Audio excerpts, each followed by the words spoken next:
Sobat Tangguh dan rekan-rekan sekalian, dimanapun Anda berada, selamat pagi. Assalamualaikum warahmatullahi wabarakatuh dan salam sejahtera untuk kita semua.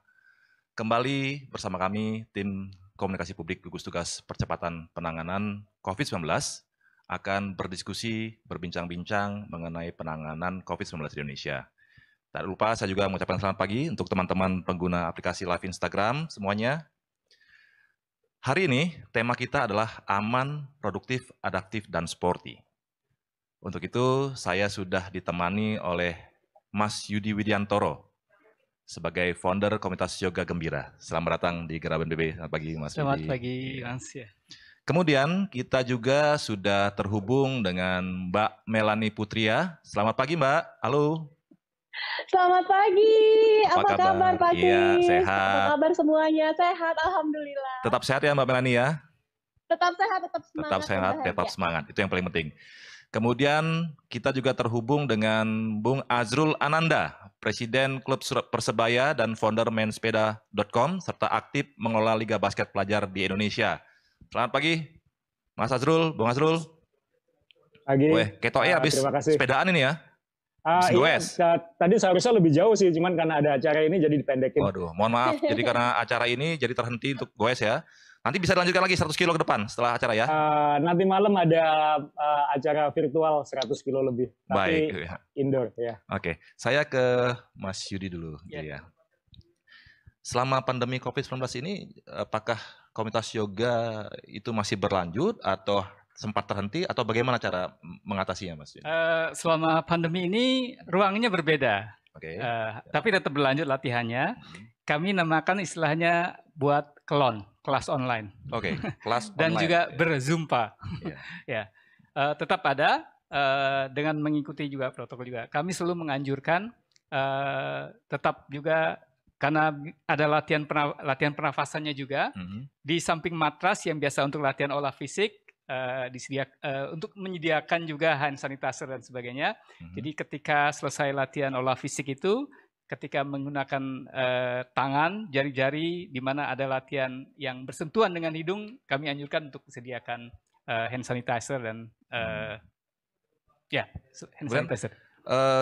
Kalau kegiatan yoga seperti itu berapa banyak biasanya rekan-rekan yang ikut? Sebelum masa pandemi, kami kan komunitas kami rutin melakukannya di Taman Suropati setiap minggu pagi.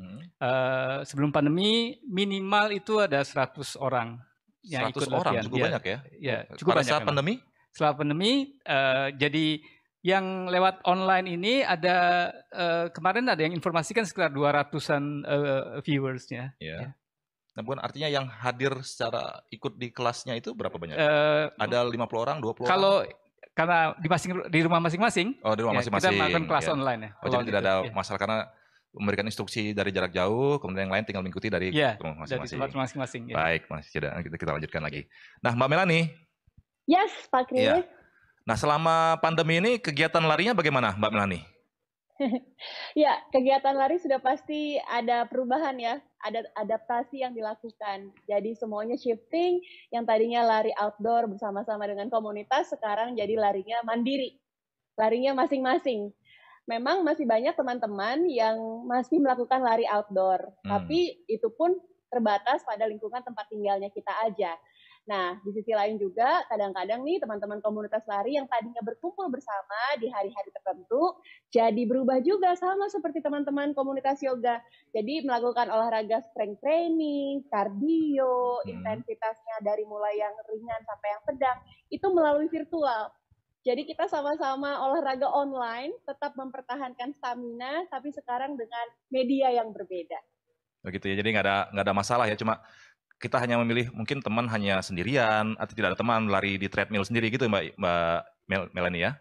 Betul Mbak Kris, rasa rindunya memang luar biasa ya, apalagi kalau teman-teman pelari itu kan yang menjadi hal membahagiakan adalah ketika kita bisa berlari bersama sahabat, berlari bersama komunitas, berlari bersama itu judulnya kan.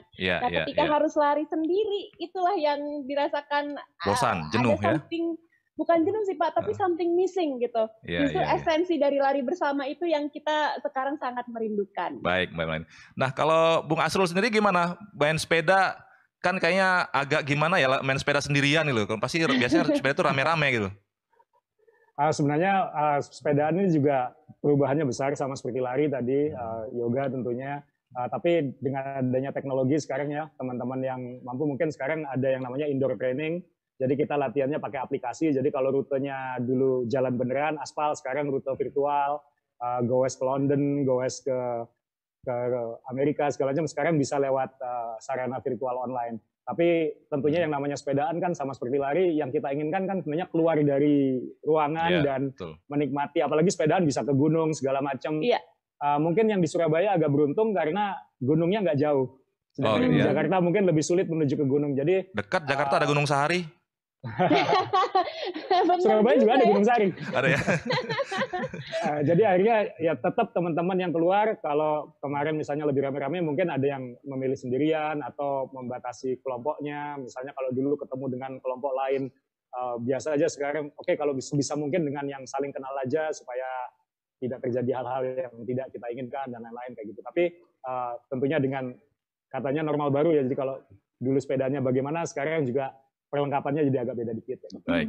Nah, kayak hari ini kan Mas Asrul habis sepedaan nih dengan teman-teman di luar ya, outdoor. Nah, apa nggak takut tuh ketemu teman-teman, bagaimana meyakinkan bahwa mereka semua sehat? Nah, apakah ada misalnya tes rapid dulu bareng-bareng sama sehingga saling percaya? Gimana Mas Asrul? Terus saya kalau di kelompok kita sih makanya tadi saya bilang sebaiknya kita sepedaan dengan teman yang kita kenal. Jadi kita tahu habit kesehariannya seperti apa, lingkungannya seperti apa. Jadi ketika kita goes, kita bisa saling menjaga. Karena pada akhirnya kan kita harus saling percaya satu sama lain kayak gitu. Dan sepedaan kan mungkin agak beda dengan lari karena kita kan biasanya speednya lebih tinggi. Lalu kita di jalan umum. Lalu kalau kita ke gunung, enaknya kalau ke gunung kan nggak banyak orang. Jadi yang namanya kan sepedaan itu mempersatukan tapi tanjakan memisahkan. Jadi sebenarnya kan nggak pernah sebelahan, nggak pernah bersamaan.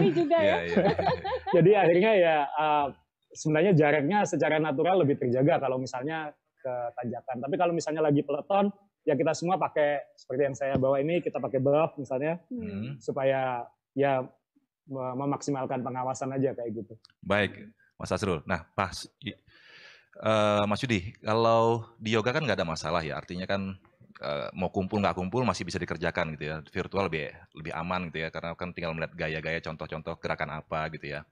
Nah, tapi ada nggak misalnya protokol sendiri setelah yoga itu, misalnya matrasnya harus dibersihkan atau gimana dalam rangka kita menghadapi pandemi ini? Ini karena kami komunitas, ada pembicaraan di antara kami, betapa mereka sudah merindukan kebersamaannya.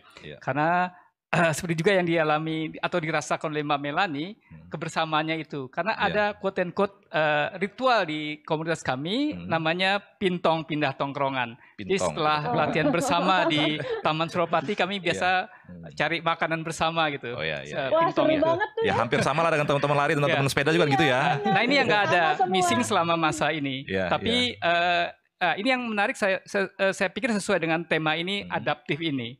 Di yoga itu kan ada juga latihan spiritualnya, unsur spiritualnya yang kita menjadi lebih peka gitu. Teknik pernapasan, meditasi ini menjadi kita lebih peka sehingga kita juga adaptif terhadap situasi yang sedang dialami sekarang ini. Kita menyadari ada perubahan-perubahan itu yang kita terima juga gitu. Ini saya pikir yang sumbangsih dari yoga dalam menghadapi situasi pandemi ini. Yang akan datang dia. Gitu.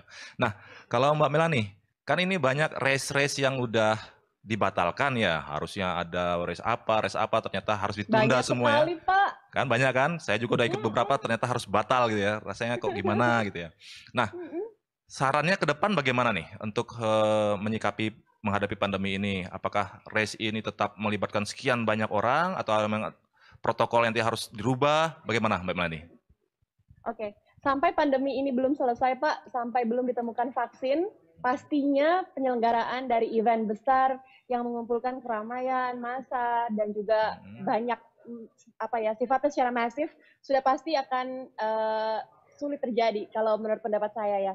Karena kalau kita tahu, Pak Kris kan udah tahu banget ya kalau lomba lari itu kita berdesak-desakan, banyak sekali kontak dengan satu dan lainnya, sangat dekat jaraknya, jadi hampir dipastikan itu menimbulkan resiko yang sangat besar untuk bisa terinfeksi begitu. Kalau memang ada yang kena penyakit gitu kan. Nah, dari teman-teman race organizer sendiri dan teman-teman komunitas lari sampai hari ini belum ada satupun yang punya ide atau satupun yang memiliki rencana membuat event dalam waktu dekat, Pak. Karena memang yang sampai bulan September pun sudah cancel, sudah postpone gitu kan. Nah, yang menarik dari lari, sama seperti tadi Mas Azrul juga ceritakan, di rumah bisa melakukan yang namanya virtual training. Lari pun sama, Pak. Jadi sempat ada teman yang menggunakan teknologi virtual juga. Jadi jalanan Menteng tuh di-shoot, Pak. Di-videoin gitu ya, diputer sampai 5 km gitu ya. Terus dibikin jadi video seolah-olah kita sedang berlari di sana. Wah, jadi nanti itu keren banget, jadi kreatif gitu kan. Tapi kita lari di treadmill saja gitu ya? Benar, kita alhamdulillah kalau misalnya punya treadmill bisa lari di treadmill. Tapi kalau misalnya nggak ada treadmill, teman-teman juga bisa melakukannya misal di halaman rumah atau di sekitar kompleks. Tapi tetap bisa menggunakan si virtual itu. Cuman memang lebih disarankan kalau di treadmill saja kalau yang jenisnya virtual seperti itu, Pak. Baik, Mbak Leni. Ini saya lihat gambar-gambarnya Mbak Melani banyak di rumah berolahraga dengan si kecil ini ya? Iya, jadi sekarang yang saya lakukan adalah banyak mengajarkan si kecil berolahraga. Karena anak-anak kan juga sekarang sekolah dari rumah, Pak. Ya, sudah pasti yang namanya rasa bosan, jenuh itu udah melanda gitu ya, apalagi anak-anak. Nah, supaya mereka bisa tetap aktif, bisa tetap sehat, tetap semangat, saya mencoba untuk ngajarin teman-teman saya, para orang tua, untuk ngajakin anaknya juga ikut terlibat untuk sehat. Sama gitu. Supaya jadi, tidurnya lebih cepat juga kan, karena anak-anak kalau cepat tidur karena udah capek di pagi hari gitu ya. Tepat sekali. Iya, energinya keluar kan. Dan biar nggak ganggu orang tuanya. Pak, benar, jadi sekarang anak saya kebetulan ikut sekolah sepak bola nih. Sekolah sepak bola pun sekarang dilakukan secara online trainingnya. Coba gitu ya? Bayangkan, iya, jadi gurunya akan nerangin bagaimana cara juggling, passing, teknik A, B, C gitu ya. Si anak-anak nanti mencontohkan gitu. Jadi semuanya memang sudah shifting, semuanya sudah berubah ke arah yang sudah lebih beradaptasi ya ke arah itu ya. Betul, sifatnya virtual dan online. Baik. Nah, Bung Azrul, kalau sepeda ini kan unik ya. Kalau beramai-ramai dengan teman-teman gitu, sebenarnya kan formasi bisa diatur gitu ya. Apalagi dengan peloton gitu. Nah, misalnya dalam situasi peloton begitu, ada nggak misal pembicaraan, oke kita atur jarak sekian meter per orang gitu ya, karena kan takut namanya orang sudah capek kan, kadang-kadang apalagi kalau nggak pakai masker, percikan air ludah droplet itu kan bisa kemana-mana gitu, lari juga sama saya rasa, cuma kalau lari kan kalau teratur itu ntar kayak tentara di barisan gitu kan nggak mungkin, nggak enak juga gitu. Kalau sepeda kan dia akan lebih tarik. Mungkin ada nggak suatu pembicaraan, oh kita nanti formasinya harus X atau formasinya harus H gitu, sehingga nanti yang depan tidak meludahi yang belakang ya, gimana Mas? Sebenarnya kalau kelompoknya berpengalaman dia pasti dua-dua ya. Dua-dua itu satu lebih aman karena dia bisa bersebelahan begini. Dan di belakangnya lurus, jadi tidak ada yang namanya setengah ban segala macam, nggak ada. Itu yang kalau formasi yang normal yang paling aman seperti itu. Memang kalau misalnya lagi peloton itu biasanya kan ketika masih di dalam kota, jadi kita rata-rata masih pakai masker semua kayak gitu. Jadi memang relatif lebih aman. Dan kita biasanya tidak perlu bicara sebenarnya. Kalau sudah pengalaman grupnya tidak perlu bicara karena bisa pakai kode tangan. Itu makanya itu pentingnya kita bersepeda dengan yang kita kenal dan yang kita hafal satu sama lain. Jadi mohon maaf, memang kadang-kadang ada orang yang ingin bergabung gitu ya, mohon maaf, tolong kalau bisa jangan gabung dulu, kita saling jaga ini gitu. Jadi kalau kebetulan kalau sepeda memang ada etikanya, jadi berpeloton dua-dua, kemudian kalau sudah tanjakan sih sudah nggak usah diatur juga pasti misah-misah sendiri. Cuman ketika misalnya masih di kota di peloton kita biasanya dua-dua rapi. Selain lebih aman di jalan dan lain-lain juga lebih rapi, juga kelihatan lebih bagus. Dan yang paling mengerikan sekarang menurut saya kan karena sebenarnya ini ada baiknya juga ya, dengan pandemi ini orang sekarang lebih sadar olahraga. Baik. Itu yang saya sadari. Kemarin-kemarin kemana aja nggak pernah olahraga, kok baru sekarang olahraga kayak gitu. Nah, yang saya lihat sekarang di jalan namanya orang sepedaan itu jauh lebih banyak dari dulu. Mungkin karena satu sadar olahraga, dua mungkin rata-rata kerja di rumah jadi lebih punya banyak waktu untuk olahraga, kira-kira kayak gitu kan. Jadi, nah ini yang berbahaya sekarang menurut saya adalah begitu banyaknya orang olahraga baru yang mungkin belum tahu olahraga yang benar itu seperti apa, sehingga nanti takutnya yang masuk rumah sakit bukannya yang kena infeksi virus, tapi karena kecelakaan sepeda, itu yang gitu ya. Dan termasuk lari kan, saya melihat banyak sekali misalnya kabar di sosmed atau apa yang dia tidak pernah olahraga, kemudian karena dia takut dia olahraga kemudian kena stroke. lalu serangan jantung gitu ya, serangan Mas, jantung kayak gitu, itu kan itu lari dan sepeda saya melihat ada banyak kasus seperti itu kayak gitu karena dia tidak pengalaman, dia merasa aku harus, padahal kan ada steppingnya, ada etikanya dan lain-lain. Nah, ini yang menurut saya sekarang harus lebih lebih dikomunikasikan. Misalnya teman-teman mesti Mbak Melani dan teman-teman komunitasnya atau ngingetin. Misalnya di main sepeda saya sering banyak ngingetin untuk pemula gitu karena yang paling mengkhawatirkan itu yang pemula. Dia sudah terakhir kali dia naik sepeda mungkin waktu sekolah SD. Sekarang dia beli sepeda, bahwa dia beli sepeda mahal belum tentu dia langsung bisa sepedaan kan kayak gitu kan. Jadi yang harus kita ingetin sekarang adalah ya etika bersepeda untuk pemula itu lagi karena banyak pemula orang yang kembali bersepeda sekarang, kembali berolahraga padahal sudah lama sekali nggak olahraga. Itu yang menurut saya lebih bahaya. Kalau yang sudah pengalaman olahraga, saya kira tidak masalah. Dia tahu bagaimana menjaga dirinya, dia tahu bagaimana menjaga temannya dan saling menjaga dan lain-lain. Tapi yang baru-baru ini yang terus terang bikin deg-degan kalau di jalan gitu. Aduh, ini orang nih kayak gitu kan.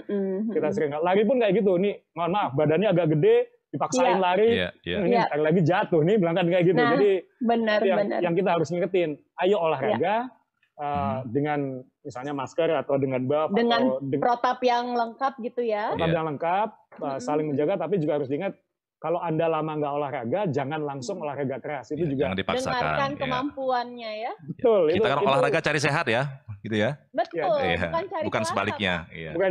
Dan yang kalau sepeda ada lagi misalnya, dan ini sering jadi alasan, saya selalu mohon maaf mengusir orang dari kelompok peleton saya kalau misalnya dia nggak pakai helm kayak gitu. Misalnya ada orang gabung nggak pakai helm. Kalau sepedaan kan dia karena kita berkendara ya, jadi helm sangat penting. Saya sudah mecahin beberapa helm karena kecelakaan dan lain-lain. Syukur alhamdulillah kepala masih utuh, tulang sudah banyak sih.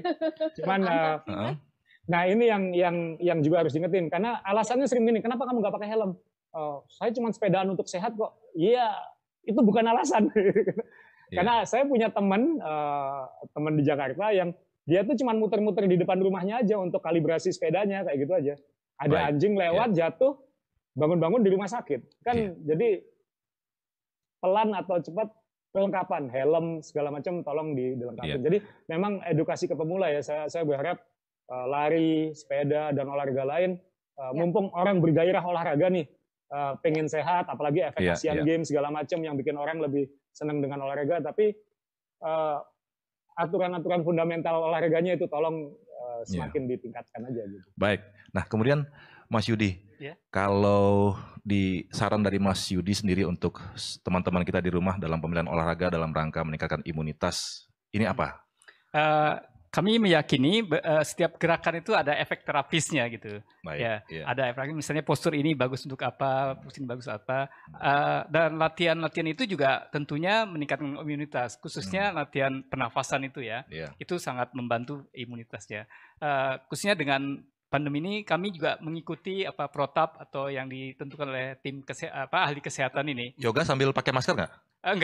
Enggak, karena kita ada di rumah sendiri. Tapi kami sangat menganjurkan soal kebersihan matras itu. Baik. Dan juga tadi ada latihan pernafasan itu, jangan lupa juga sebelum menggunakan tangan yang ada bersentuhan dengan hidung, di mana kami melakukan latihan pernafasan itu, usahakan juga menggunakan pembersih hand sanitizer itu. Nah, seandainya nanti komunitas berkumpul, apakah tetap pakai masker atau memang bagaimana protokolnya kira-kira? Ini kan sudah ada mulai pelonggaran.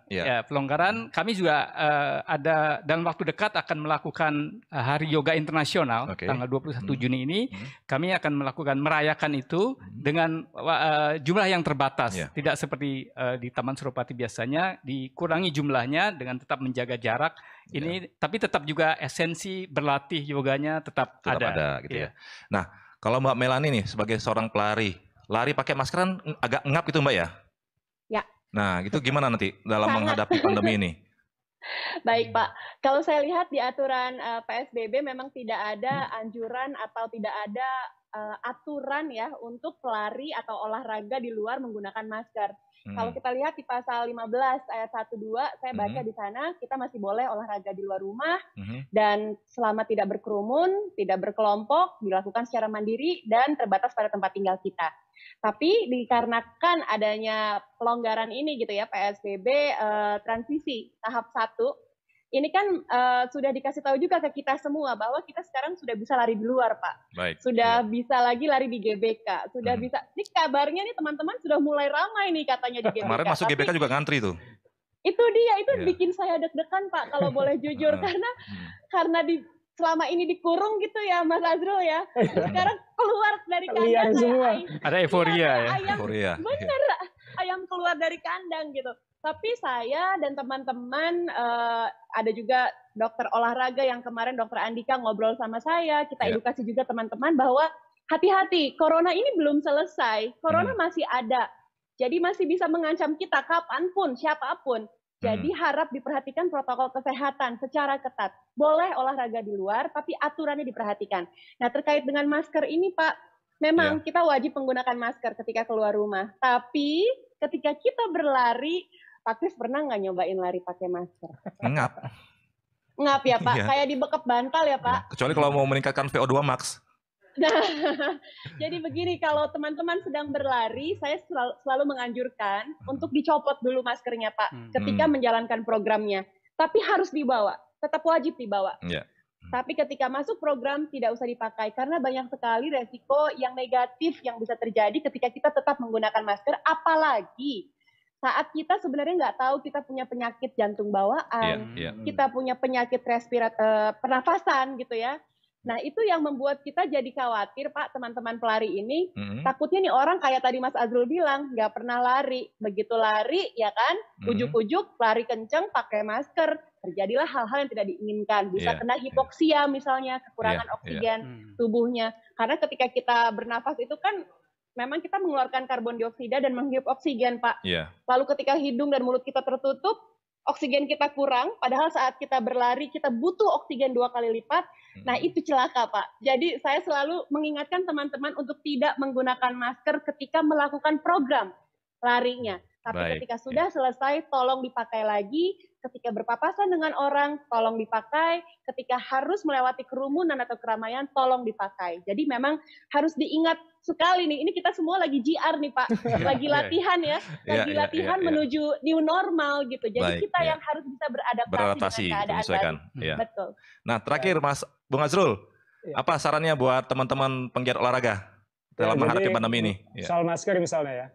Jadi misalnya memang di sepeda kita dari dulu memang ada yang di sepeda itu namanya ada yang kayak namanya tubular buff gini ya. Ini lebih nyaman buat sepeda karena satu memang bisa nutupin lengkap sampai telinga dan udara bisa terbuang ke bawah. Kalau masker kan dia bisa ketahan di dagu sehingga basah banget di sini itu ngap banget. Tapi kalau pakai buff ini lebih nyaman karena bisa dibuang ke bawah kayak gitu. Jadi sedikit lebih nyaman, bukan berarti normal, enggak, tetap nggak nyaman. Sama juga kita biasanya di kelompok saya misalnya pakai maskernya atau pakai buffnya di saat misalnya di tengah kota atau di jalan yang ramai. Begitu kita naik ke gunung, naik ke jalan yang sepi, jalan sawah dan lain-lain yang nggak ada siapa-siapa, buka aja nggak apa-apa kayak gitu. Jadi lebih seperti itu. Dan satu lagi mungkin buat teman-teman sepeda adalah kalau lampu merah kan itu misalnya banyak motor atau banyak kendaraan atau banyak apa, kita agak jaga jarak aja. Jangan maksain gabung dengan mereka. Jadi misalnya kalau ada lampu merah kita jaga agak jauh dari belakang supaya tidak di dalam kerumunan itu juga. Jadi ada hal-hal kecil-kecil yang kita beradaptasi dengan situasi baru ini. Baik, iya, terima kasih Mas Azrul. Nah, kalau Mas Yudi, saran buat teman-teman penggiat olahraga di rumah selama pandemi ini apa? Ya, tentunya kita selalu mengingatkan juga tetap mengikuti protokol yang sudah ditentukan oleh ahli kesehatan. Kalau di komunitas juga tetap mengikuti itu, juga tidak lupa menggunakan masker kalau kita keluar. Dan juga membersihkan matrasnya, dan juga selesai matras atau ketika latihan pernafasan jangan lupa juga menggunakan hand sanitizer. Itu. Tentunya juga dengan gitu asupan makanan juga diperhatikan. Makanan yang bergizi seimbang dengan kegiatan olahraganya, gitu ya. Baik, terima kasih Mas Yudi Widantoro sudah mau hadir. Kemudian terima kasih Mbak Melani, sampai ketemu kita di lintasan lari. Ya, kemudian Bung Azrul, terima kasih. Salam buat keluarga di Surabaya dan teman-teman di Surabaya semuanya. Tetap sehat, tetap berolahraga. Terima kasih banyak. Sobat Tangguh dan rekan-rekan sekalian, demikianlah tadi perbincangan kita dengan para penggiat-penggiat olahraga. Bahwa perjuangan kita menghadapi pandemi COVID-19 ini masih panjang.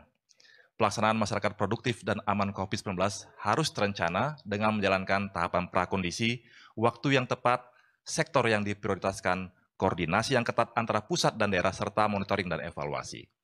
Untuk memastikan terlaksananya tahapan tersebut, diperlukan pengawasan dan pengendalian agar tercapai masyarakat produktif dan aman COVID-19. Kekuatan utama bangsa adalah kekompakan, solidaritas, dan kesadaran kolektif masyarakatnya. Bersama kita saling menjaga, bersatu untuk kejayaan bangsa. Yakin dan optimislah Indonesia pasti bisa keluar dari krisis pandemi 19 ini.